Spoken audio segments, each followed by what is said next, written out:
thanks to all Patreons and channel members for supporting me. I'll be releasing project files to my Patreons and exclusive tutorials for channel members. For details, please check link in description. Thank you.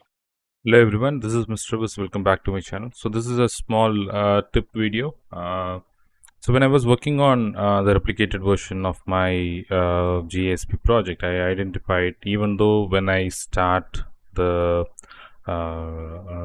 game in replicated mode, you can see all the three instances have started in standalone mode. So you don't see the other character, even though I have net mode set to client and number of players as 3. So it is starting as standalone. So the reason is I have VPN up and running on my machine. So it somehow messes up with the way it gets replicated on the editor. So once we stop the VPN, everything should start working fine. So let me stop my VPN and I'll show. So I've disconnected my VPN now.